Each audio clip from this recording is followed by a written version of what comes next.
don't know about I'm going to do the heritage diesels first. Get that corner done. And then go back this way.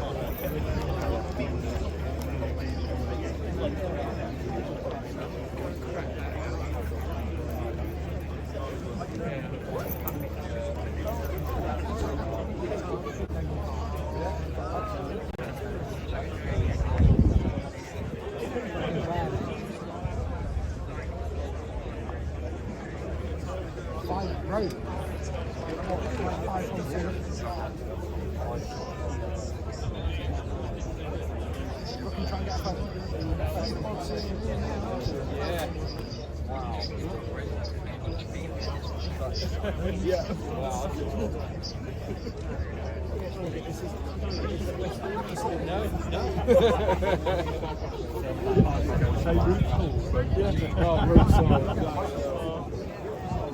That's all been scratched. It's only thing I don't say things going to move round.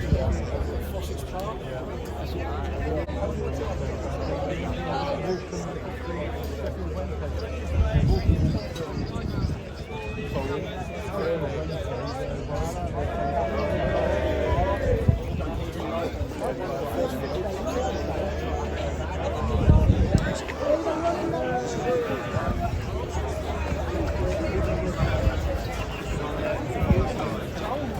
We're in. Don't yet.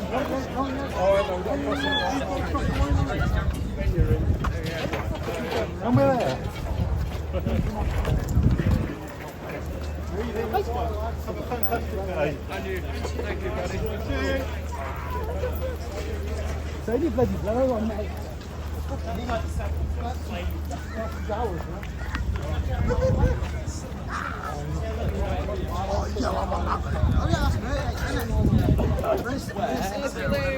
Yeah, so apparently she was down there.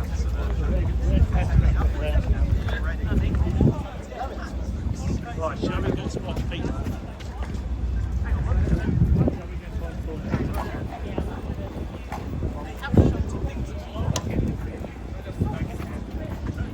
Yes. Well, I found the Southern Jack.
The DSD one, it's not needed. Like I just like do that. Yeah, you can relax. Does it cancel the timer or? Yeah, only if you put your foot down. Okay. So get. Okay, I'll put your phone down.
I'll put your feet straight off the ground. And on the board.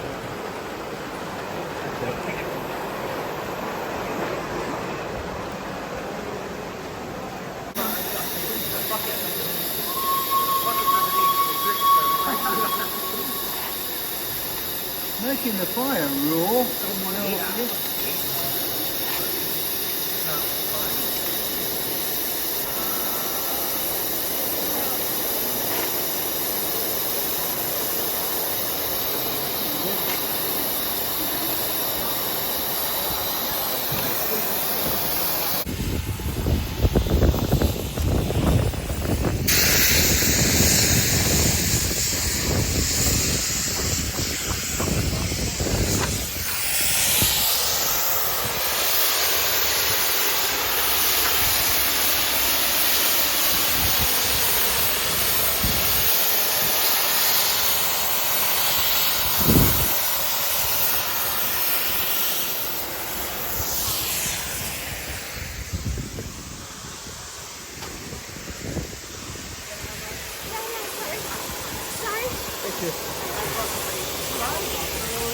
Hello, how are you? Hello.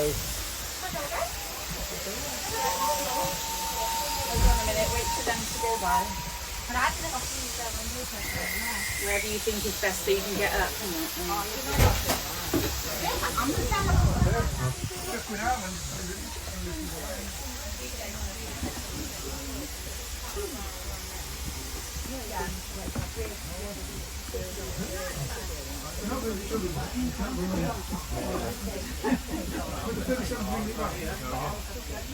Yeah, but the real money is on the 50, yeah. To get it all back to LGR. I bet they're picking up first reservation. Yeah, I don't think I've really got full training. If Drax was allowed to do another event like that again, you might find, because Chris got two of them, Chris King got two of them, but he did it cost him much money. I think originally I planned to have 5 in. Talking of which, seeing the Drax 66, yeah, still very much up for having that Drax. Oh right, yeah. I didn't have time to do it, mate. I've got 2 weeks off in August. Yeah, So and obviously the same is true of the weather style. Oh cool, yeah, of course. No, again, it's Yeah, no, I understand that. I mean, you know, we don't arrange for photography. No, of course not. No, I wouldn't. And I think you did send me a draft. I sent you something, yeah, like Where we each, I don't know, I've got it on my phone. which I could probably edit into something work. But yeah, but we're well up for having that. Well, I bumped because into, sorry, I bumped into the 99 I bumped into Richard, who I met last year on the, I went for some the GP, in Arts, and Richard invited me to Drax. So I'm going to go and look, go and have a full round Drax, and I might mention to them, oh, by the way, I'm alright to do this. does that mean you can get some photos from areas that aren't normally? Oh, that'd be good if we could wait. Because that'd make a far better thing. But we're well up for having it because, as I think I've told you before, you know, we're always anything modern image. Yeah. RM is just sure. Right, okay. Because is that Oh, is it? Oh, is it? Have we gone on with it? but yeah, because Oh, but I think it goes beyond the station and then goes back. I think it's twice. It goes. Yeah. but, yeah, because there seems to be a common widely held belief that RM is a steam only. Which is not true at all, but it ends up being a self-fulfilling prophecy because people think that they don't send in modern image stuff, and it does end up being. So anything modern, we're always keen to have modern image. Oh, did we go back to that? Yeah, we go back and then forward and then back. Right, yeah. Is that what we did? Yeah. Well, I'll go back in a bit. In the unlikely event you ever do get an accurate scale plan and have a space for a layout, I've got an idea for a layout. Bit close, but I might we can have that class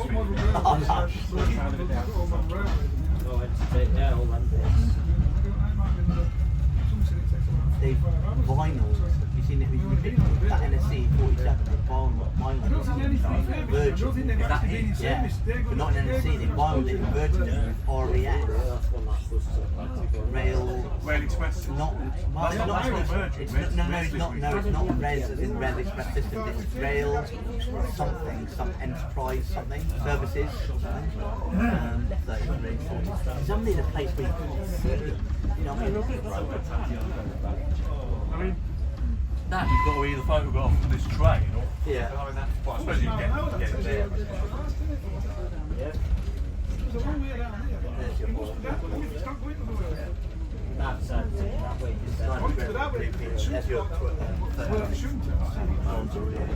what's it goes up that way first.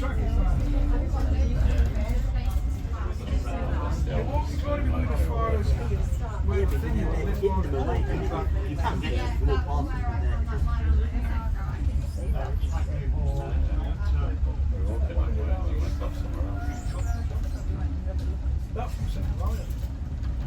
This is the law. I think I heard the Orban on this is the law. I don't think we'll get another trail for a real face. I think this is good job. Yeah. Because what do you celebrate now? Well, it's out of the rail 250. Well, the event will be probably.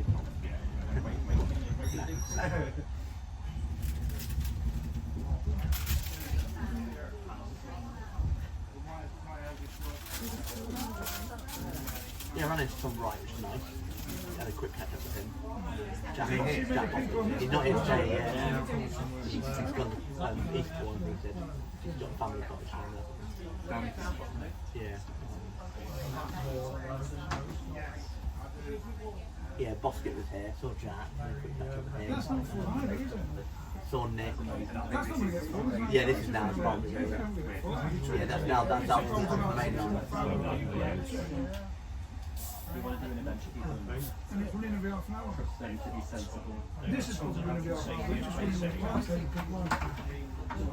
When we're about 20, 30 people, maybe it's good.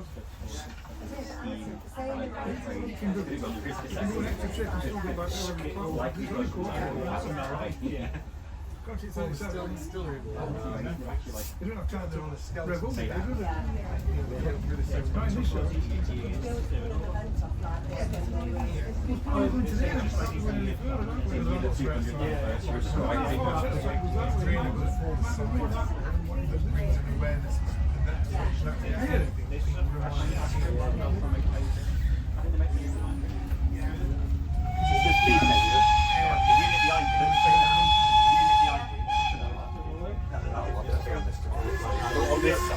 The light was reflecting off it.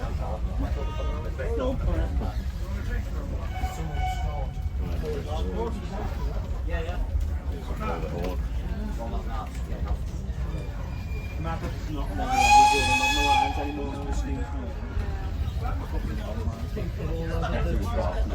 Yeah. Mostly good enough. Right. Most of our business.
My mother, your mother. Your mother. Well, I'll text my home. She doesn't want to talk.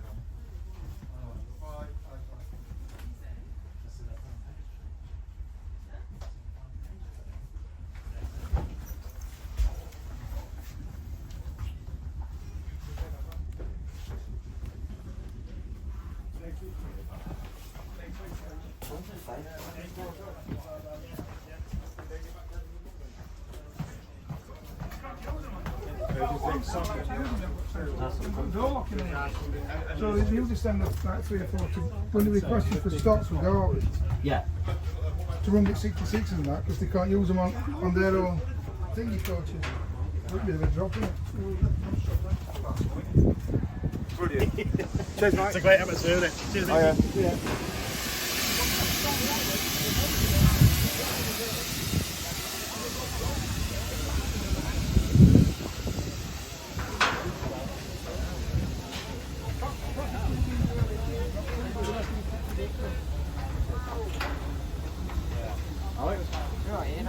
How are you, right? Good. Follow those guys.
Barrow Hall.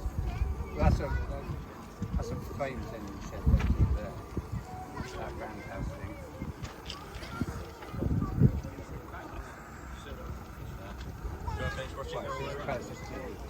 They were all there's loads of stuff for years.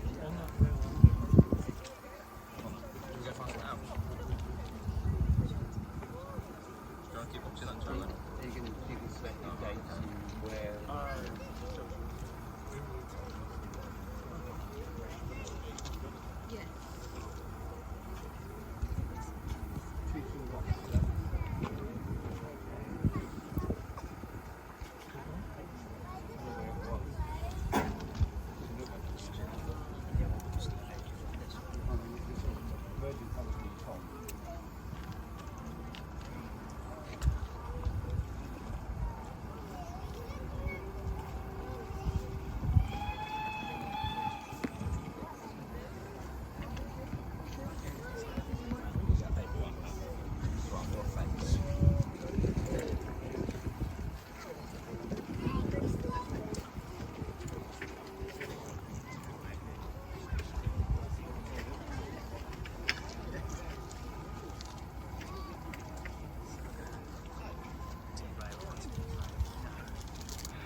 Yes, yeah, quite. Not like this.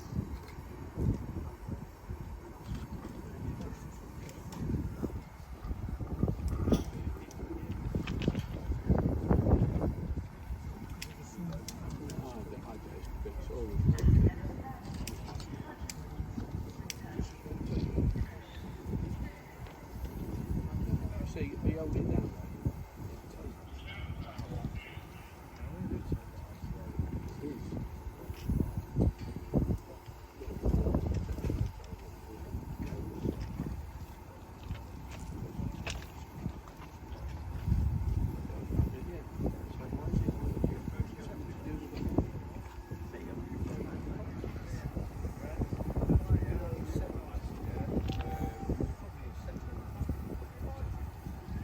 Yeah.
fantastic. We have a lad, and this is funny, this has only happened last week.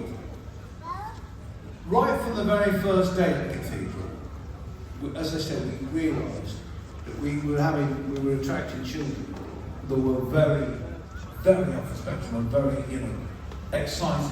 And so we decided, take all the barriers down, give them the controllers, let them get on with it. And that's why it's grown to such a problem. But we had one little lad called Johnny, who was severely autistic. I mean severely. And he came in, first day, Pete Waterman, I'm Johnny. Hi Johnny, how are you? I'm great. You have the flying shotgun. He then went through my history.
Very well.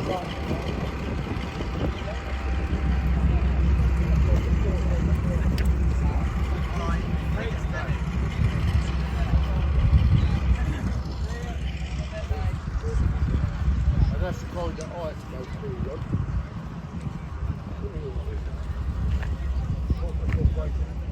Alexander Body, IN68 1R.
What a bastard. What a bastard.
stayed at Thunder Park.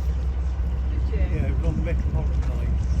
I come in after Eastern. Bernard and I used to go down to watch the trains every day.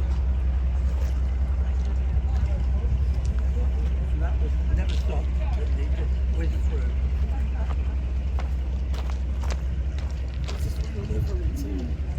That's crazy.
These aren't the real seats. These are just sort of More cost, yeah. Because these are models that are in use on current trains. yeah. So the one outside is what we represent the seat we're not going to get. So we just use these to get the position right to understand where to be like. Lining up the seats for the windows. As much as we can, yes. There's a bit of sort of various things have gone into it and changes to the layout and the FT requirements about how many seats we put on it, but we think we've got it still reasonably well aligned. You are under the contract for 70 seats, is that right? We now have, so as it says, 504, so 500 seats and 4 wheelchair spaces, yeah. So we originally contracted the number, then we did the whole redesign work for the West Coast Partnership to change the layout a bit. So, but in doing that, we were pushed from DFT to make sure we still had 500 seats. Yeah. And what about things like you've got more disabled spaces than previously, you've got more bike spaces than previously? And that reduces the number of seats? It does, yeah, but we had to try and compromise those different things, yeah. So, yeah, so luggage space. Yeah, so we've got about 3 or 4 stacks per vehicle. But also a lot of the part of the redesign we did with West Coast Partnership, they wanted lots of tables, 6-round tables, and there's quite a lot of back-to-back seats. So there's space under there, which is easier to use because it's lower down. Sure. And then the other thing, the space between in the airline seats, they're quite spacious, so a lot of people can have their bag with them much more under their seat, yeah. Which hopefully means not so much demand for stack. We don't like leaving their bag in the stack at the end of the vehicle. Yeah.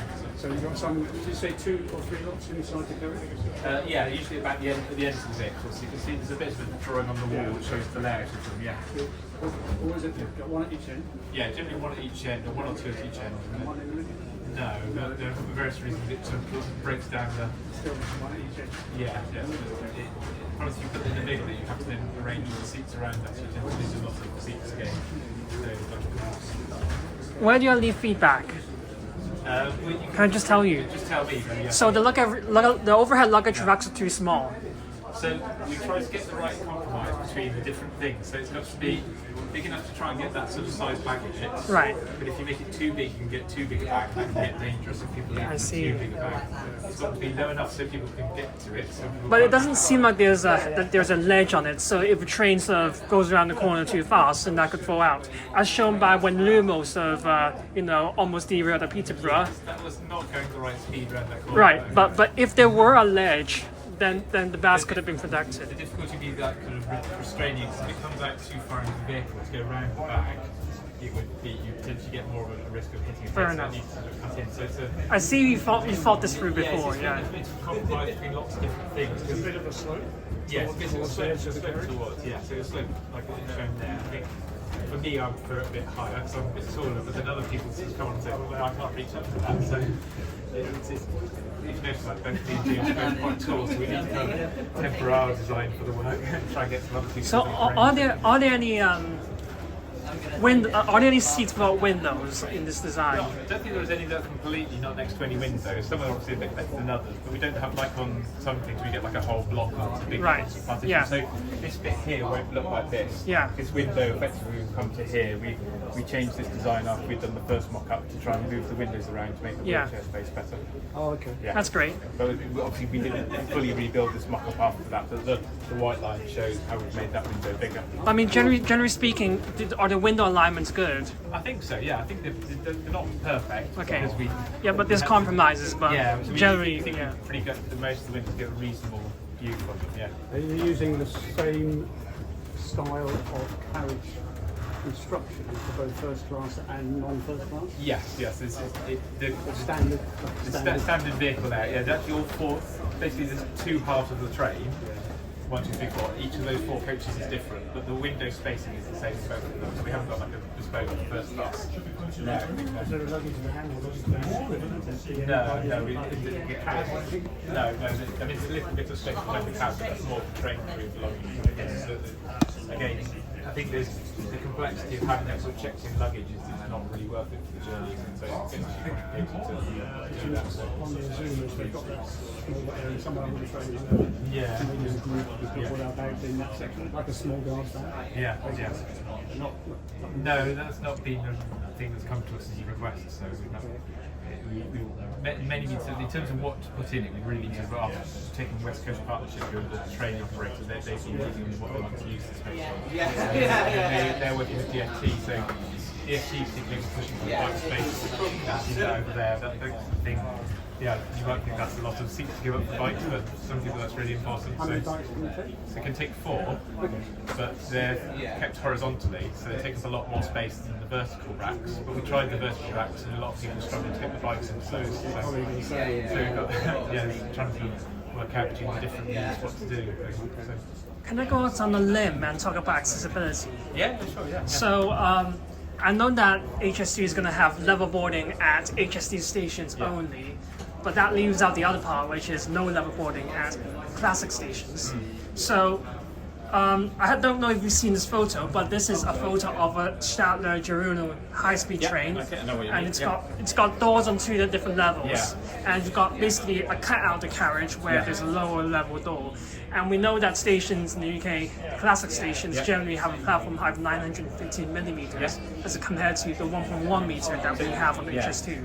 So I was wondering whether that could be something to consider. The PTI mock-up, if you look at that one, someone over there can kind of give you a bit of an explanation. Okay, yeah, maybe I should go there. That's right, we're going to talk about it a bit. That we can't. So if you look at the flirt train at the other end of the site, flirt, that has got a low floor. It's got that. The problem with that is it's got ramps inside to get to the seats. Yeah. And there've been quite a lot of accidents already of people falling off those ramps and tripping on them and banging. I think someone's broken their arm falling from one of those things.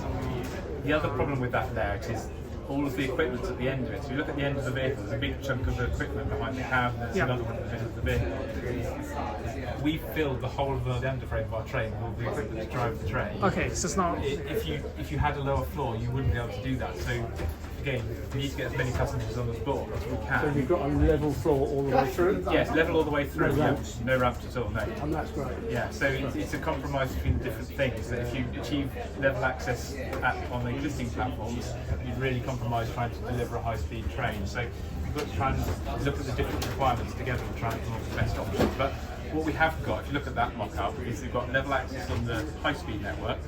We can't really show it here because it's too complicated to set up, but the mock-up's got a second step below what's shown. Right. The big platform that's in front of it, that goes down, and it can show you the conventional platform. And so that's got like a 2-step interface into the train, which is similar to existing train. But by having a sliding step, we've made the step much bigger. So it's a much more comfortable thing to stand on, and most people can kind of quite walk on quite naturally. So can you wheel a trolley across that? You can on the High Speed 2 network, yeah. So we've tried the level boarding with using wheelchairs, using luggage, and most people find that really easy to get on. Obviously, boarding from the lower height, you need to step up onto there, so it's a bit more difficult to do. But we think overall that's about the best compromise. You know, we've gone through quite a lot of iterations. If you look at the step over here at the door, there's a sort of ramp, and that's how we started the design. So we started with this ramped arrangement, and we found that initially worked quite well with feedback, but then as we did some more testing, that was less successful. So we kind of went away from that design to kind of the 2-step design we have now. Keep this completely level before the steps. Yeah, because we found that the little subtle slopes, people don't recognise them, and they sort of suddenly stumble down with things. So we've been trying to look at the different options we've got for that. That's what that mock-up over there is for.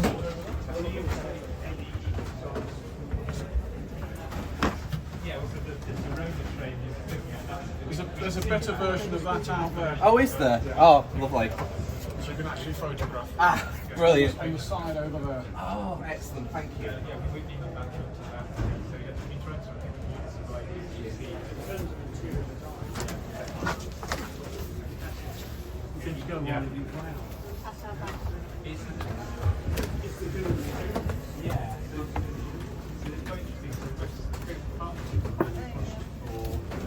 there's a seat.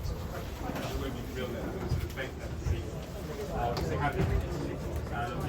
And lots of other people who fed back on that said, why would you do that? That would be really bad. If you're wearing shorts, because that's really horrible to your legs. I don't mind fabric. Yeah. With the cushions, I know it's a big thing about seats, but they're now talking about there's a type of cushion that phaser makes. Whether you're never rail anywhere else, which is 900. But they will have the same. They have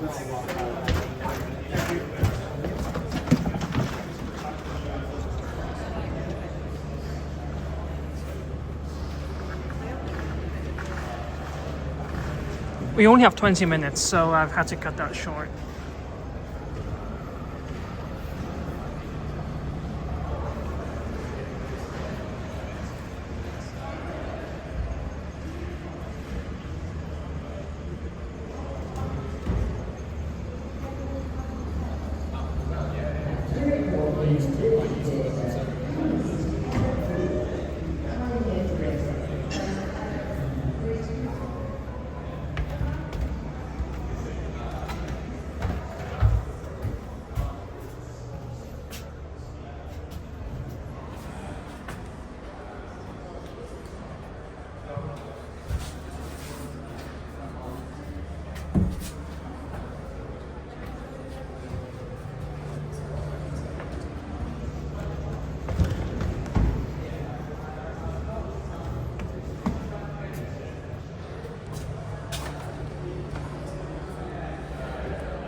There are only 4 cycle spaces here.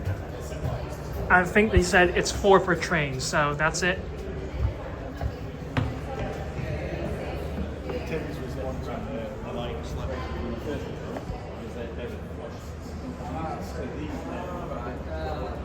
Yeah, one of the benefits of being a real mock-up. Yeah. User group in to use it, actually, you learn what you've got to see at the end. And they're still using it now, so that space there is a crew seat. Oh, yeah. Did it not look like crew seat? But it gives you an idea of where it would be, how far it would come out and stuff, so we can think about, do you still have throughway and so on.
If that's the floor there, it's got an absolutely ginormous wheel. Yeah. Oh, are we talking about level boarding? We're talking about level boarding. Sorry, but just to follow up. But can't we put a door in the middle here though? No. Because have you seen the Swiss Stadler Girona trains? Yeah, we SBB. do that, and we incentivised when we bought the train off of Hitachi and Alstom. We incentivised them to get as many seats on it as possible. Oh, okay.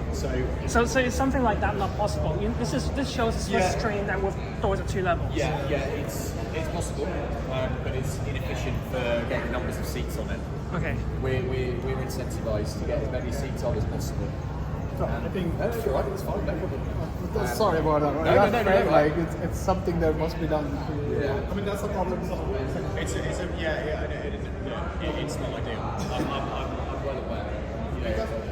Obviously, this is a new infrastructure, so just to will harmonize platforms. But when it comes to other side, So the solution to that is building the HS2 infrastructure. I know that's a controversial topic. We'll not go too far down that road. But we're looking at things. What can we do on the platforms? Could we raise the platforms on the conventional rail network to at least in certain parts to make it higher? All things. wheels should be at the same gauge. We might probably have them in sort of upper going into the sideways. But that is, I mean, it's a design layout. I mean, you guys know very much than us. No. But I feel like that's the main.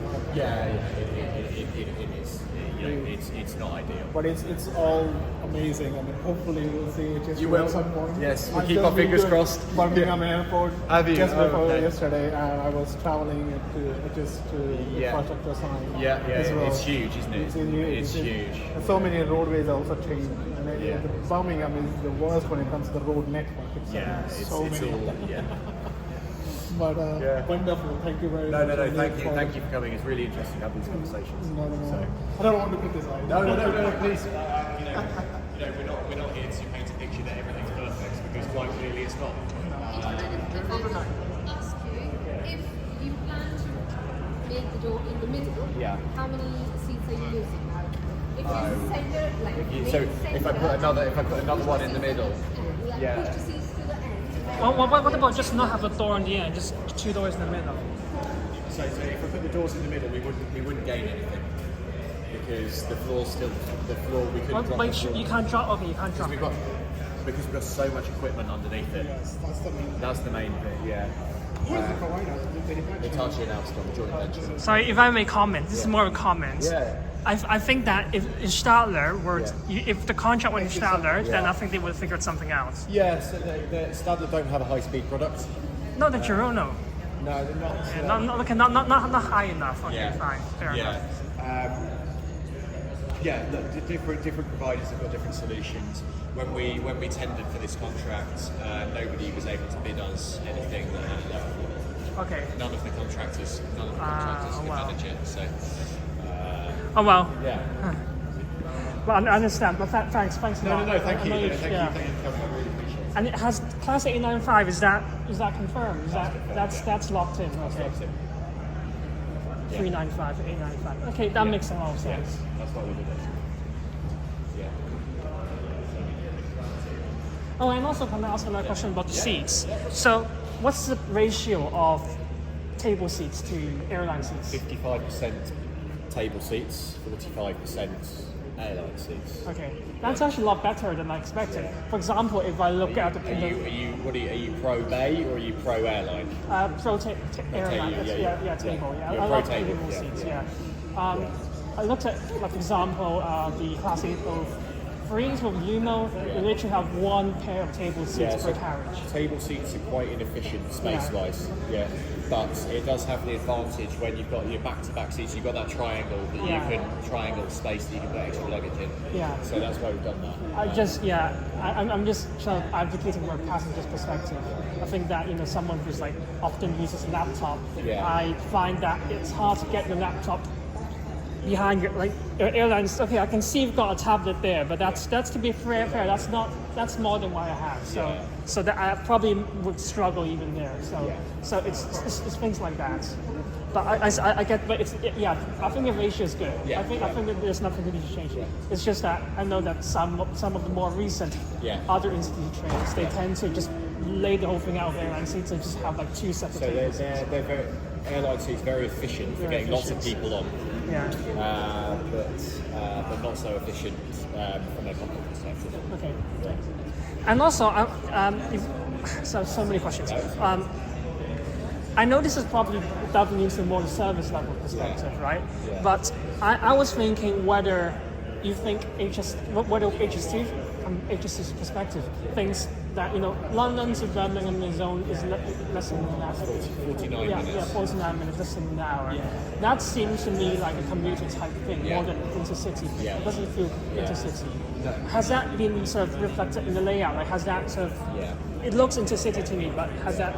Have you thought about more standing space or something like that? Yeah. So this train also runs on the conventional network up to Glasgow. Right. So we do 49-minute journeys and 4-hour journeys. Right. So the service offer that you might do. But no, hang on, sorry. But just to go back, but the loading gauge of these is larger continental. No, it's not. Oh, it's conventional. Yeah. Oh, sorry. I thought there was like a plan earlier on of having some larger trains, some smaller. No. We've ditched that. Oh, you've ditched that plan. Okay, so that was maybe years ago. Okay, yeah, you're quite right. There was a plan. Yeah. We're not doing that. Not doing that because it's like having two fleets doesn't work. So we're just buying this one fleet, 54 trains that can run on the conventional network as well. So trying to make a service, layout provision and service offer that works at both is quite tricky. Yeah, it is quite tricky. All a compromise, right? Yeah. We're doing the best we can to compromise it, to get the best compromise. Do you know if James, just to let you know, it's 5 minutes before the next 5 minutes before the next slot, right? So I need to, we can walk, but we need to start heading out. Unfortunately. Last question. Yeah. Is it just compulsory reservations? That's up to the operator in the future, but our current assumption is Martin. Yeah. What's the assumption right now? Yes. Are you? Is this design based? We assume it's compulsory reservation, assured seating, which is better for the customer. Yeah. Well. I have strong opinions about that. I really don't like compulsory reservations, but it's only one opinion. High-speed train, then you have to do it. No, well, Southeastern do run high-speed trains, and they work fine. I mean, high-speed, very high-speed, long distance. Southeastern is a high-speed commuter train. Deutsche Bahn and Shinkansen has optionals. They're not they're like the mixed model. Like there are some coaches that are compulsory, others are not. So much like the regular intercity trains here, and they allow you to buy walk-on tickets. Yeah, no, we're going to have a reservation. You can move a reservation onto this train very shortly before it departs, but you do need a reservation. Okay. Oh well, but yeah, I think there's something not for another day because I have talked to HSC people before about this. Okay. I think there's as he said, it's not decided, but I think anything can be changed. But our current view is you need compulsory reservations. Well, I probably need to do a bit more talking. All right, thanks a lot. All right, thank you. Nice to meet you.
It's getting better. It's getting better. It's headed in the right direction. Just leave it like this and see if anyone adds to it. That's a good idea. That's a good idea. You know.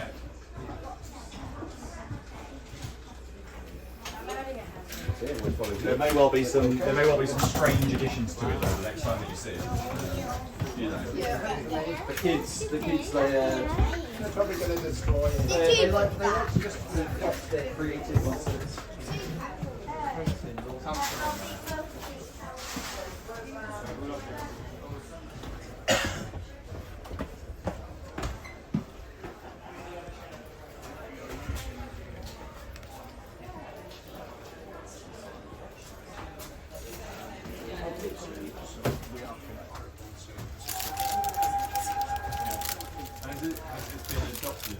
like any company? There's a couple of companies that are adopting it, but we're just out there proving the concept. At the moment, that there were, up until we were allowed out into the world of the trade, there was no regulations and no guidance, no standards for the use of hydrogen on the track itself.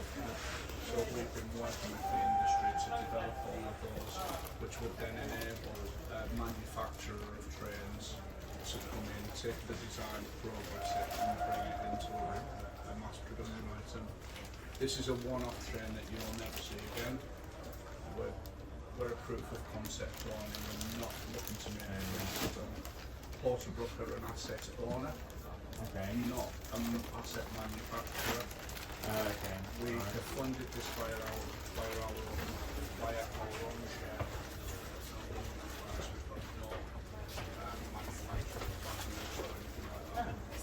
The whole reason behind doing this is proving the alternative, but it's also giving us that step ahead of all of the other rolling stock holding companies in the UK that we know the technology and we will become preferential buyers in the future. So yeah, trying to think, is there anything else? Well, you will see us kicking around.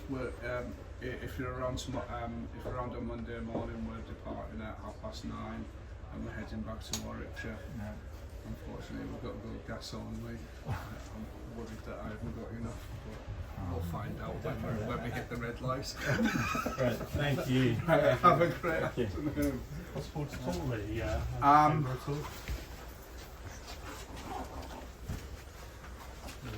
Picking up How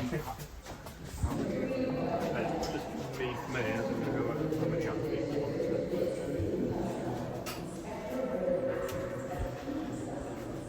I'm happy to do one more tour, but no more than the people that are in this carriage.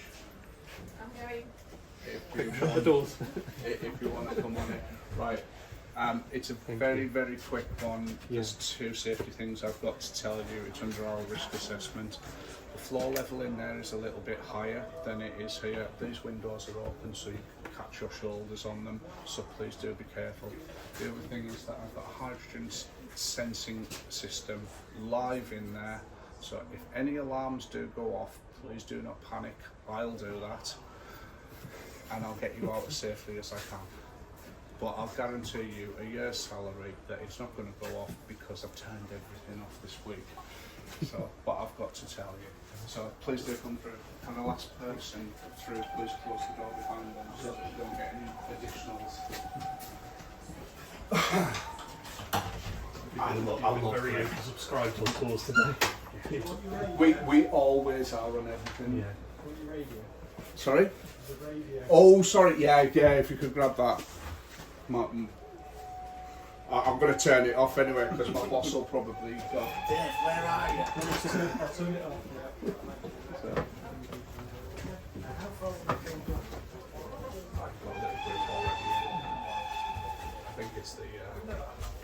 I think it was the final tour at 8:30. This is the naughty corner. This is where I sit a lot of the time. So are we keep him out of mischief, or try to? I don't cause mischief. No, not you. No, I just cause disaster and. I'm doing an unofficial tour, by the way. So am I. Oh, that's okay. Right, I'm going to disappear in here, but you can come in and have a look around once I'm out.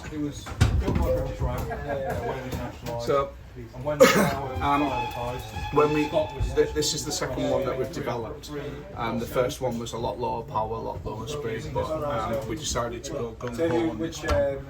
We developed this for COP26, so as you can see, our interior is very different. The area that's got the Lego in it, things like that, we had all delegates sat there having meetings and stuff like that.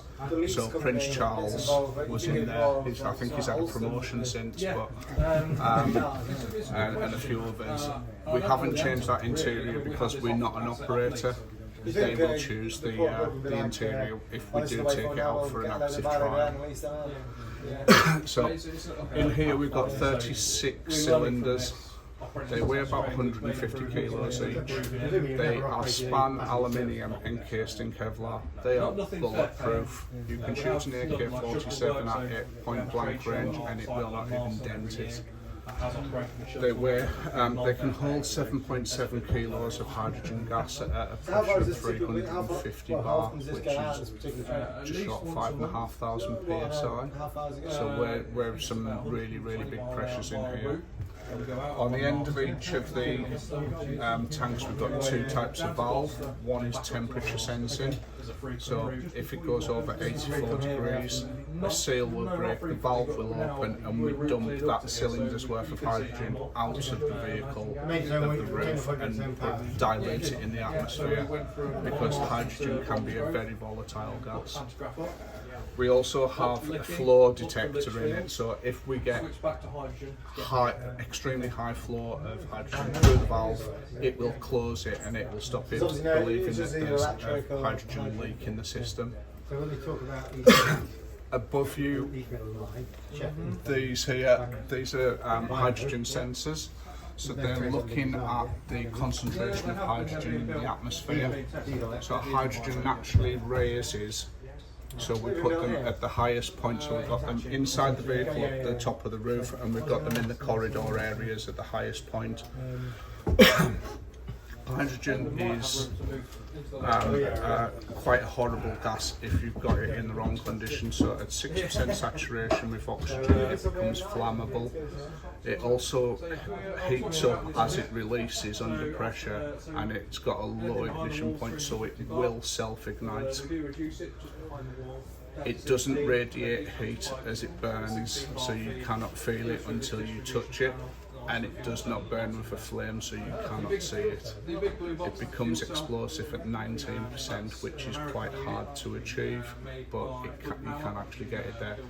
So that's why our systems will kick in, and it will start all of these massive ventilation fans up in the roof area off at 1% saturation. We don't even get close to dangerous, because it's not funny. The massive fans in here will circulate the air in this environment 5 times per minute, so we get rid of it as quickly as we can. That's pretty much it about the fuel tanks. I can jump out, you can take some photos and have a look around, and I can take any questions, because I know you guys haven't seen any of this yet. So and then we're just going to have to wait for Ross to move out with the next bit as well. And I didn't have my radio back today. You've still got it? Perfect. I don't need it. If someone shouting my name, yeah, feel free to step in. If anyone starts shouting my name, just tell them I've come to the pub.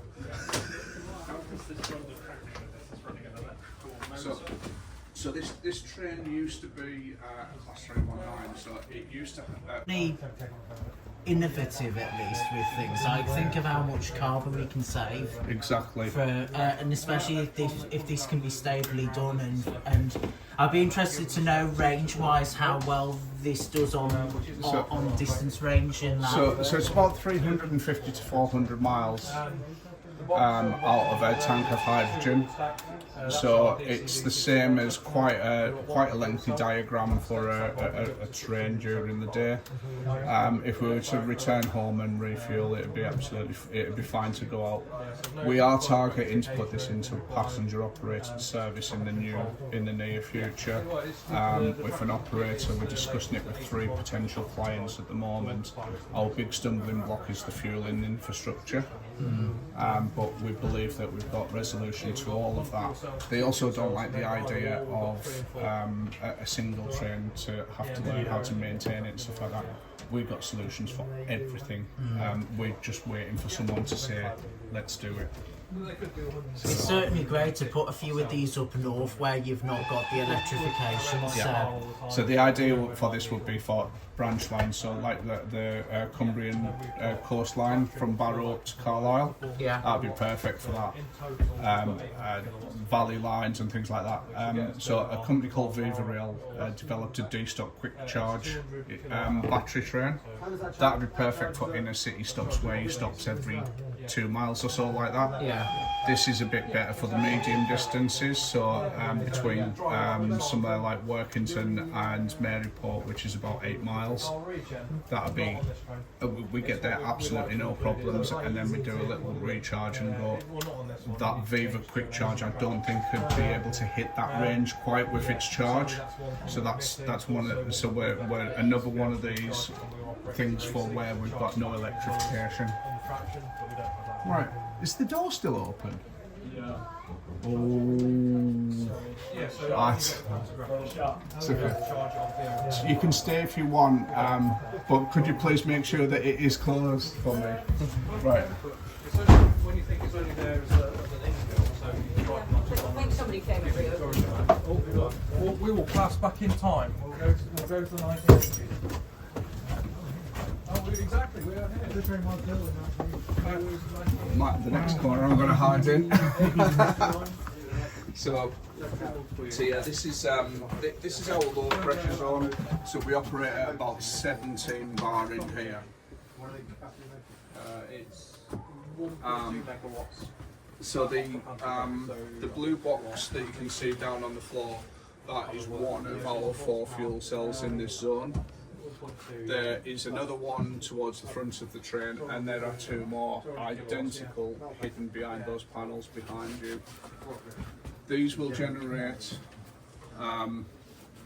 these are capable of generating 125 kilowatts of DC electricity at 320 volts each. We do not exceed 100 kilowatts because we're trying to extend the life of these, because their expected lifespan is about 8 to 10 years. We've not added a flash screen to the desk. We've not changed the controls about. A train's overhaul is 15 years, so we're trying to match those two together. The brain for it is all controlled here. But we would, the rack here, the control, technology is getting so much Mimic better, here tells driver or development of fuel cell technology has gone through the roof since we purchased these such a long time those show us what we've got. We're just happy with what we got, etc. because any alarms that go on, it's working. Why replace it if we don't need battery to? status panel. So in there, I don't know if you guys were there when I was talking about it back in the saloon, which prompted me to do this additional tour. Inside the blue box is a thing called a stack generator. So it's layers of, I believe, carbon and platinum sandwiched together, and they form cells like a battery. You blow the hydrogen through it and draw the air through it at a regulated pressures. With an electric charge across the plates. That will then cause the hydrogen and the oxygen in that plate mixture to react, and as it reacts, it releases a load of free electrons. Those will then create a DC electric current. So that's how we're generating our electricity. The byproduct is H2O. So the way that it reacts, generally it's at a very high temperature, so it comes out as steam, or some of it will drop out as condensate water. We've got a big pipe that runs up the side of the vehicle and out through the roof. That's because we are big children. We want to look like a steam train, and that's our exhaust pipe. We've also got one that drops down into the 4 foot where the water goes down as well. Because we only generate 320 to 330 volts DC out of here, we need 675 volts minimum to drive traction motors in this train. So we've got DC to DC step-up converters mounted on the wall there. That creates our 675 volts, and it goes down all of these cables by my feet into a box of magic, and then that decides how we're going to manage the power that we're generating. So it's used in 2 different ways down there. We've got a 400 kilowatt, 900 volts lithium ion battery that supplies instant power. These do not react very quickly and drop off very quickly, so we use the battery for the instant inrush that the traction requires to get going. When we take away the traction demand, the fuel cells divert their power into recharging that battery so that it's ready for the next inrush that it's required.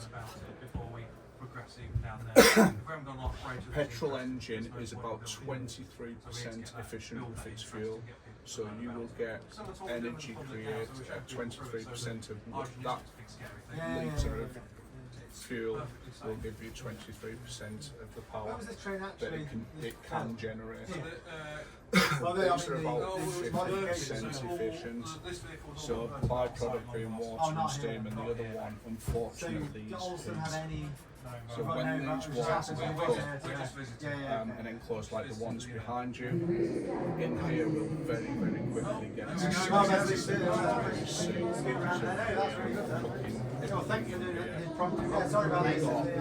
A very good coolant circuit that runs around all of the machinery and the electronics, and behind all of these metal boxes with the lovely red bags, we've got radiators and enormous fans that pull through an enormous amount of air, and we try and chuck as much of the heat as we can up out of the roof. The bags are here purely because we've got big holes in our roof, and we're in England, so we don't get nice sunshine. So it just diverts the water down here and down out of the drainage in the bottom. Yeah. So yeah, that's about it on the generation side of it. Is there any questions or? Quick question. So, is the infrastructure now set up for green hydrogen, or is it like still? The infrastructure is getting there. So when we very first started this project, the UK didn't have much of a supply. Right. We have suppliers in Tyseley, we have suppliers in Runcorn. There's a big one somewhere near Holyhead, I believe, that is about to start. Aberdeenshire is about to bring in, well, the whole of Scotland with their wind generation that can't get the power into the grid. They're starting to use it for green hydrogen. That's good to hear. Our problems with these fuel cells is we've got to have extremely pure green hydrogen. We can't take any old crap from anyone, so we pay a premium for our hydrogen, unfortunately. So we're not quite there at the same price. Does that affect TOC finances from decisions from a financial standpoint if it's premium hydrogen? Okay. Our shareholders are very generous. We're also good at creating pots of money from other places. When I very first started on this project, we were paying about £129 per kilo. So we put 270 kilos in here. Okay. So it was very expensive. Yeah. We were importing it from Belgium. There's so many things going on. We're now paying under £20 a kilo and getting it from Tyseley. So that's how far we've gone in such a short time. The other thing is that these fuel cells, there's a company in the UK that now make them. That are these are American, by the way, sorry. There's a company in the UK that make them for an aviation platform. They're exactly the same size, but they can produce 300 kilowatts with no problems at all. We can actually take 2 of these out, manage our heat absolutely fantastically, and so that is where we're going. We're going down the right routes. But we're just using this as our proof of concept so that someone can say, yeah, let's do the next steps. That's great to hear. Amazing. And I get to play with this 5 days a week in a field in the middle of nowhere. Fantastic. So I've got this job in the world. Right. Any other questions? No, thank you. Wonderful. Thanks a lot. There's a little carabiner on the chain out there. Do feel free to have a look around the car, the photos and bits and pieces like that. I'm not going to rush you guys out. Okay. Thank you.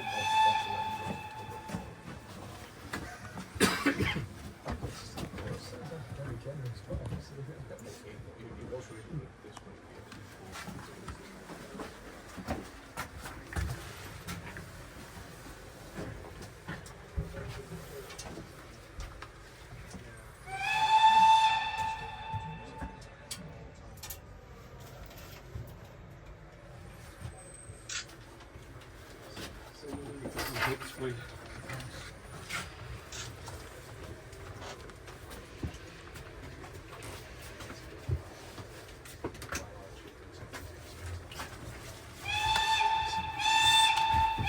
Excuse me, can you help me take some photo of me?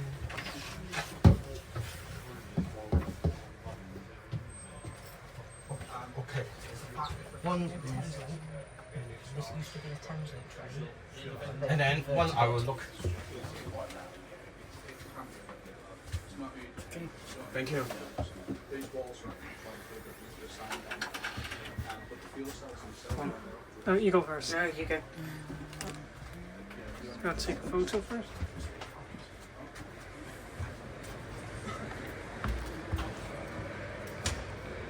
The greatest gathering closes in 5 minutes. Please proceed to the exit. Shuttle buses are available for visitors going to Derby Railway Station in the city centre.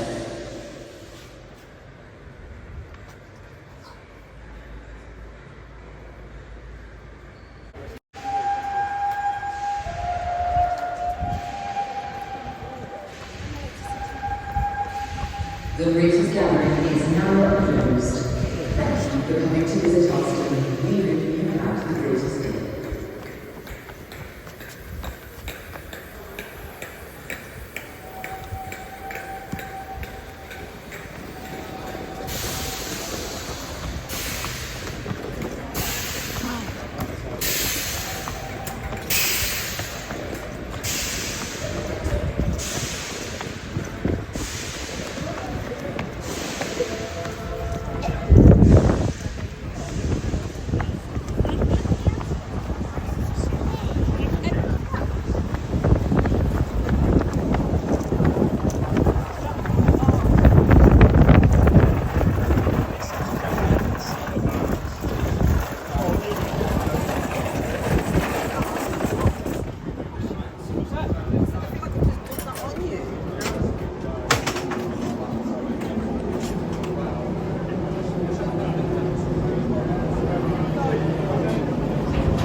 I reckon the idea is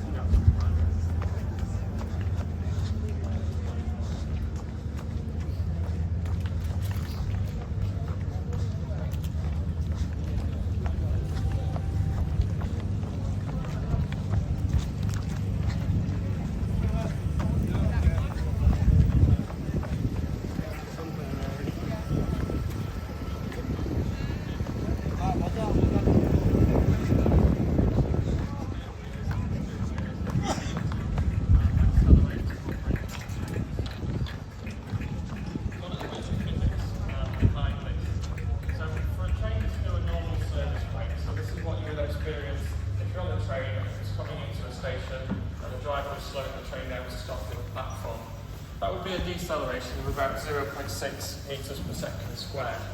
And to achieve that, we need a wheel-rail friction at an absolute minimum level of 0.06. Similarly, for an emergency brake, so if there's a hazard in front of the train and the driver needs to stop as soon as possible, we need a minimum friction of about 0.13 to achieve that. Now if you look in a physics book, and you look at clean steel for wheels, clean steel for rails, the coefficient of friction between them should be about 0.5.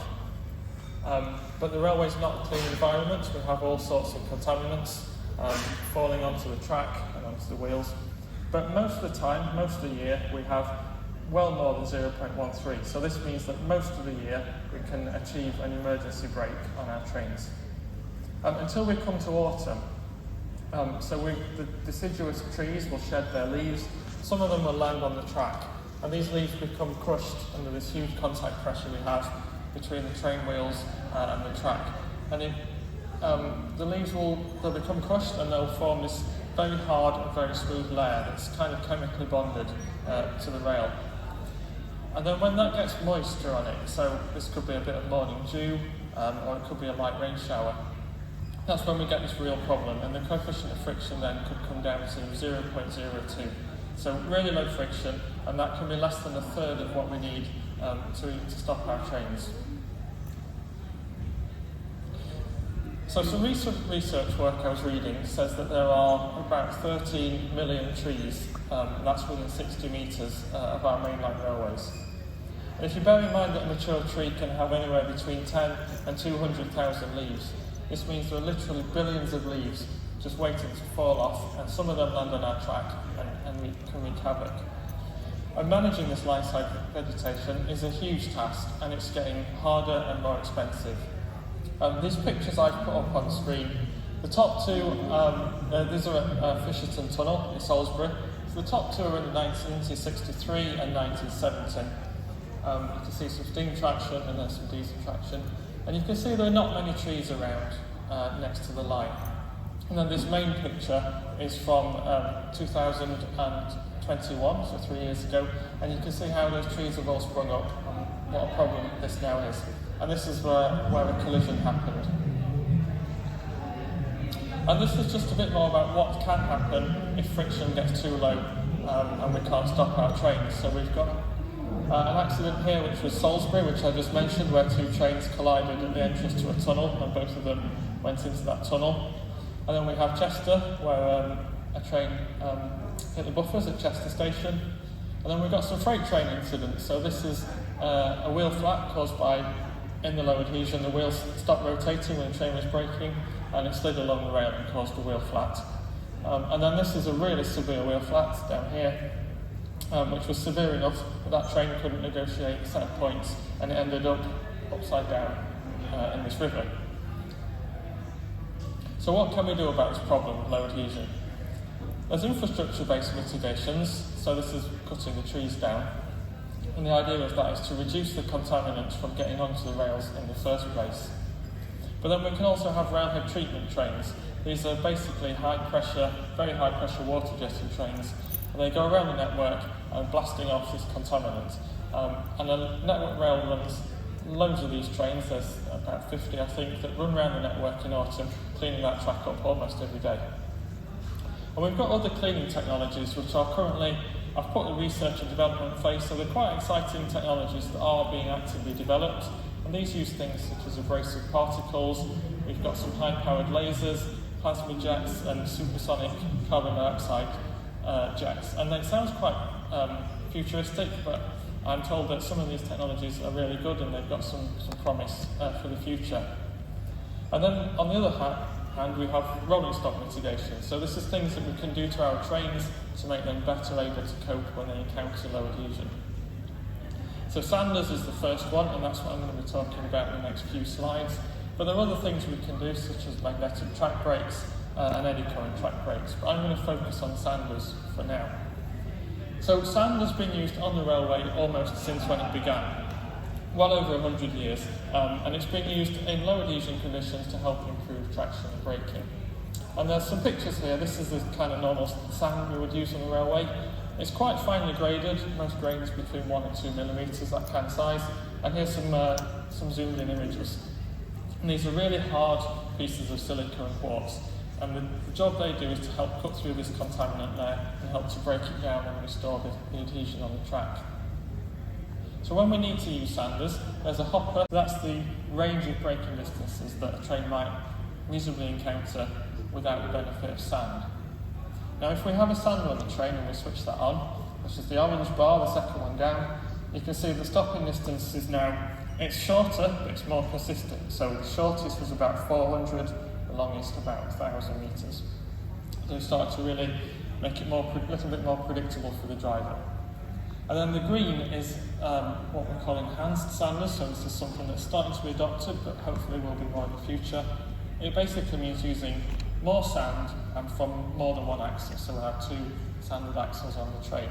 And you can see that with this enhanced sanding, all the testing that was done, the train stopped between 400 and 500 metres, so really consistent performance. And then just for reference, this purple diamond, that was the stopping distance in clean dry rail, so a perfect summer's day, nice clean rail, that's what it could achieve.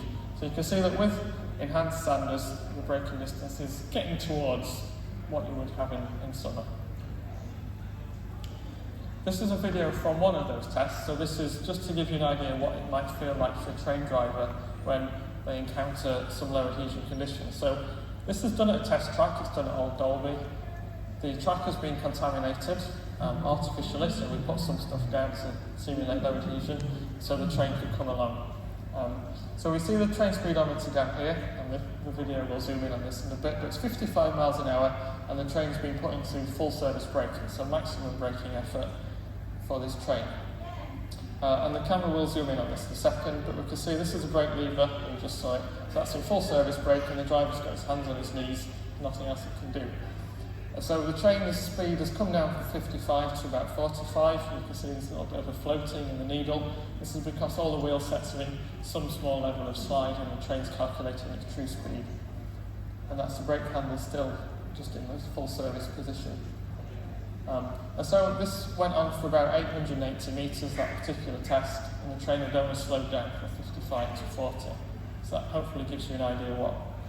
And there's nothing else that driver can do unless he has the benefit of sand. So where do we come in as the Rail Accident Investigation Branch? If we get deployed to an accident where we suspect low adhesion, our goal is to get there as soon as possible because things change. Contaminants could be washed off, the weather could change, it could brighten up, it could start raining.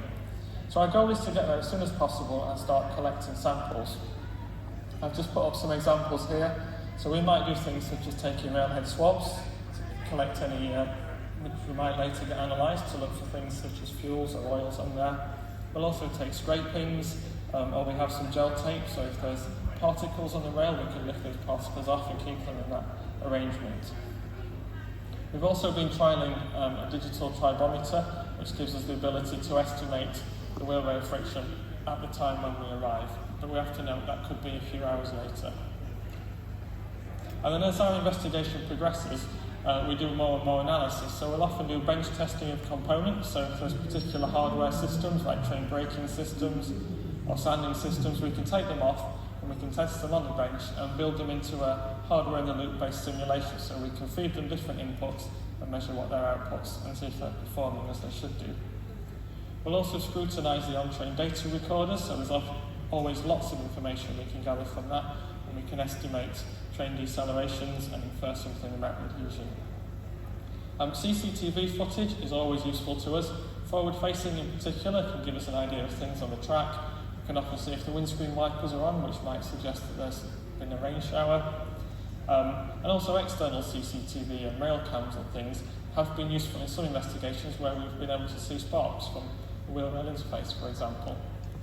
And then often, if it's a serious incident, we'll conduct a weather analysis, so we'll partner with someone like Met Office or Met Desk to review weather data radar and tell us, for example, was there a storm, was there a pressure event or a shower or something passed through that area, anything local like that. And finally, we'll do simulations to help us understand what happened, and perhaps we might conduct what-if scenarios. So what if the train brakes were applied earlier, or the train speed was lower, or this particular system functioned differently. So that's all I wanted to say. All the RIB reports are available on our website, so please sign up if you're interested to get alerts when our reports are published. They're all free. I've also talked quite a bit about the research that RSSB did, that's the Railway Safety Standards Board, so I'll plug their website as well, RSSB. And thank you for listening, and if you've got any questions, I'm pleased to answer them. Well, put your hands together for Liam. I think you can take one very quick question. I think we have run over quite a bit. I think I did see one hand here. Just very quick question. Thank you. That was a masterful summary. You mentioned the two means of improving adhesion on braking rates, one being sanding, the other being magnetic track brakes. And I know in Germany that emergency brakes are 1.5 meters per second squared with the benefit of that. Do you have any reflections on the potential use of track brakes as well as enhanced sanding? So, as far as I'm aware, we don't have any magnetic track brakes on our mainline networks yet. We have them on our metros in the UK, and they are routinely used. And from what I understand, their braking performance can get up to 2 meters per second, 2.5 even. But even magnetic track brakes are susceptible to contamination between the rail and the magnetic track brake. So definitely they will help. I've also read research that says that they will help to scrape off the contamination, so there'll be some benefit there. So yeah, I don't know if that answers your question, but I think there are benefits to be had if train operators want to fit them. Great, thank you so much, Liam, and give a hand to all of our speakers for today. We've had some great performances. Okay, so it's time to get ready for the Thomas the Tank Engine documentary. I forgot to mention, I was past this leaflet, which is a real signal box that you can go and visit. It's just down the road, and I said that I would tell you all. So I believe, if he's still there, there's a gentleman by the exit of the over there, the man in the middle there, waving it around. You can go and scan it, and it will tell you everything about it. So we're just going to get ready for the Thomas Tank Engine documentary. Unfortunately, the front 2 rows are actually reserved, so if you're okay to just move back slightly, but other than that, you're welcome to stay here, and we'll see you soon for the documentary.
Buildings carried out in the 1930s, courtesy of the already available man British Film Institute.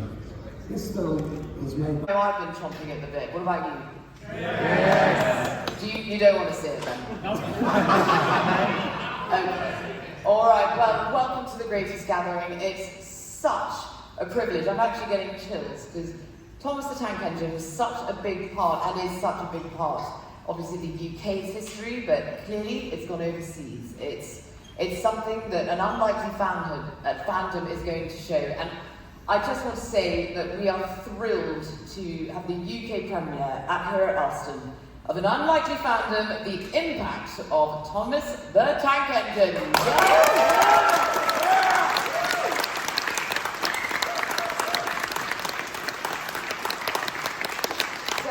Without further ado, I would like to say that joining us is independent documentary and filmmaker Brannon Party, who's behind the wonderful documentary we're about to see. What we're going to see is a testament to nostalgia, community, and finding joy in unexpected places. A lifelong Thomas fan, Brannon is going to bring an authentic perspective on the world of Thomas the Tank Engine fans and their love of the little blue engine. So let's give it up for Brannon Party.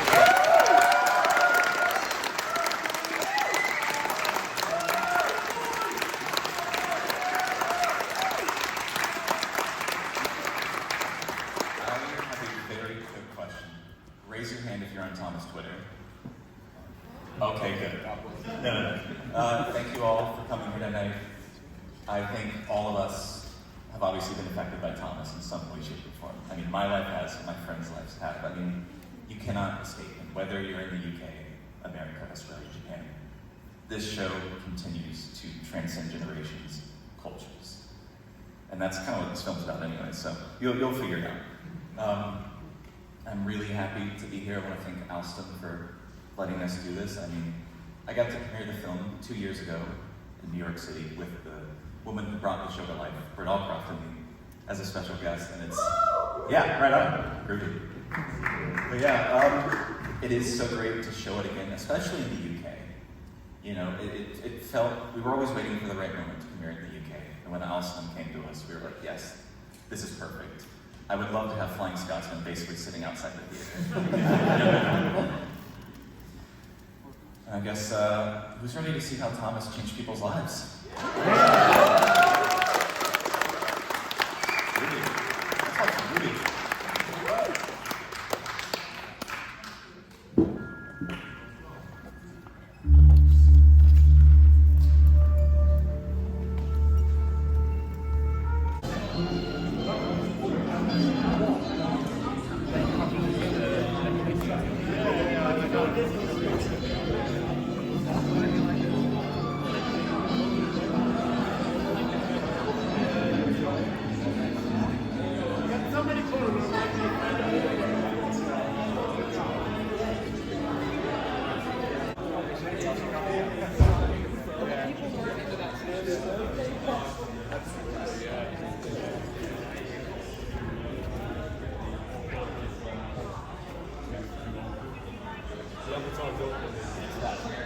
Managed to open at 20 past 9. So if everything goes well,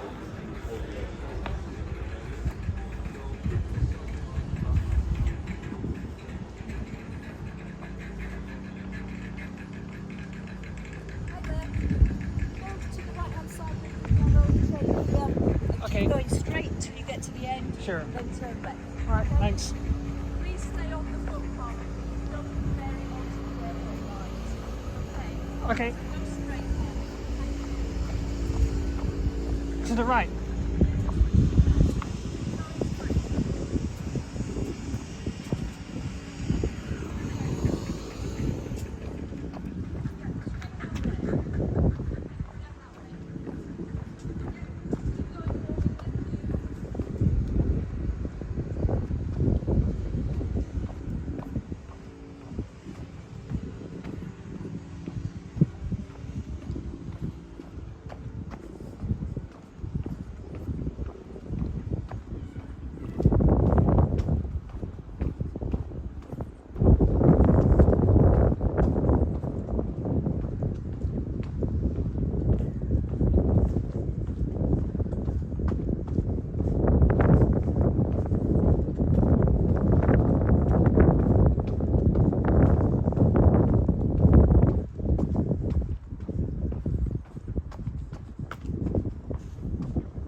continue straight. Sorry? Yeah, if you go straight, and then where you can see the daylight. Okay. Turn left. Alright, I just